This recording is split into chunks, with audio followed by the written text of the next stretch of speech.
So this video is a point and click video where I've just pressed record with no idea of what to say or which area of one's life we could investigate. So we'll enter this space together and find out what emerges from it. I think what I'll do is just show you where I am.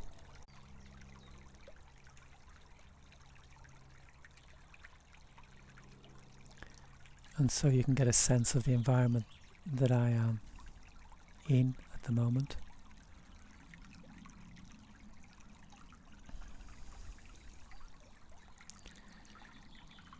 And perhaps it's very different to the environment that you're in.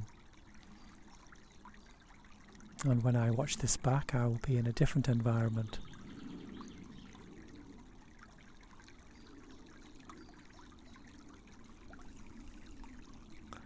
And I think that where we find ourselves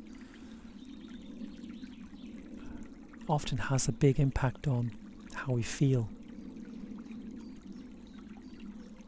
And so you could argue that this environment here is more nurturing and more fulfilling and has a tranquility to it that you wouldn't find in a busy office environment or on an online Zoom call or at the checkout in the supermarket or on a long drive on the motorway in a queue. And so the environment that we are in the present moment, well, it's hard to argue that that doesn't have positive and negative effects on our sense of well-being.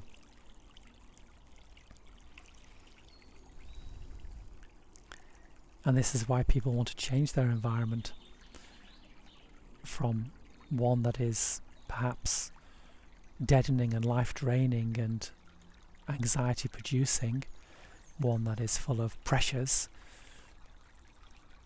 to an environment that is more peaceful.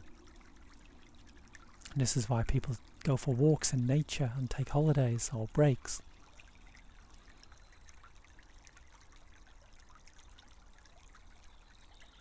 You want to find some peace and stillness externally that you can then mirror internally. And so in one sense it's easy to draw the conclusion that we are at the mercy of the environment we find ourselves in, and we have some choices on where we are at any one point, but not complete freedom of choice. So we have responsibilities and we have places that we need to go, and we have environments we need to be in, whether that's online in the office or whether that's driving somewhere or a conference or studying in the library, washing the dishes, making tea, cleaning the house, doing the school run.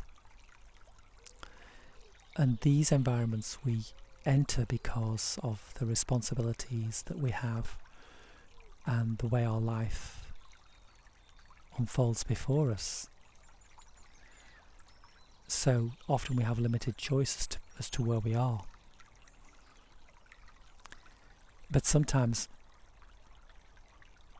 we lose sight perhaps of the fact that we may have some choices to where we are. It might be time limited. We might not be able to take a 2-week holiday in our favourite environment, whether that's skiing on a beach, camping, walking, sightseeing, some sort of retreat. These are luxuries that we may not have, but nevertheless, there is always the ability to change our environment for an hour perhaps, if we have space in the day. And that just might be a walk outside of the home.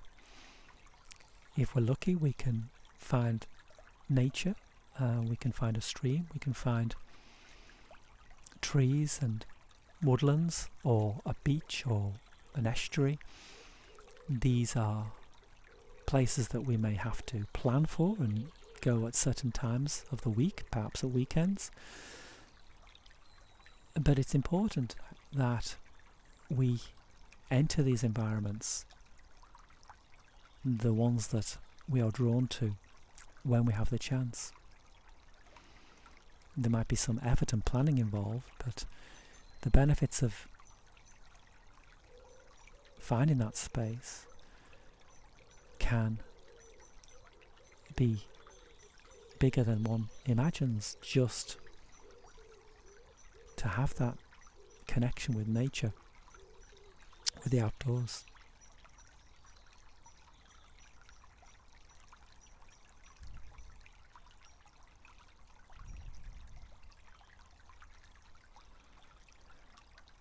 So there is something within us that seems to connect at a deeper level with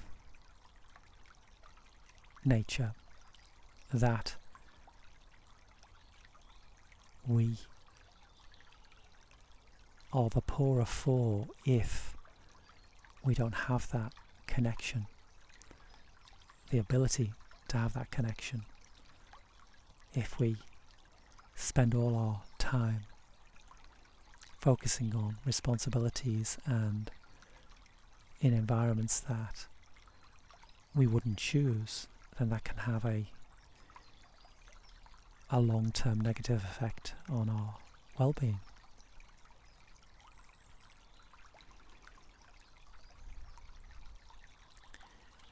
And therefore, making time in the week to find an environment that is different, and that is often outdoor, and that is often in nature, can have benefits that run deep.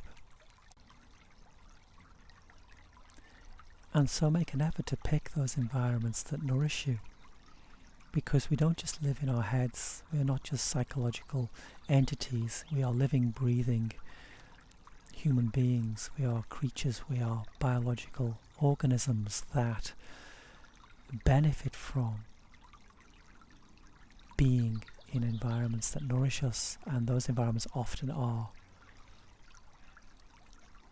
outdoors. And at a biological level, we need a break from the psychological world that we live in most of the time. The world of our minds, the world of thoughts, the world of doing things to help others, to help ourselves, to earn a living, to fulfill our responsibilities, and they are all very important. But the biological organism that underpins all that psychology can benefit just from sitting for 10 minutes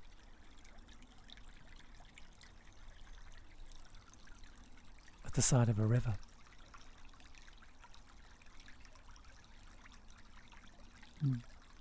The biological entity that underpins our psychology doesn't need or want anything from us, but we can give it something, and that is an environment where there is a peace and tranquility and a balance and a connection at a deeper level.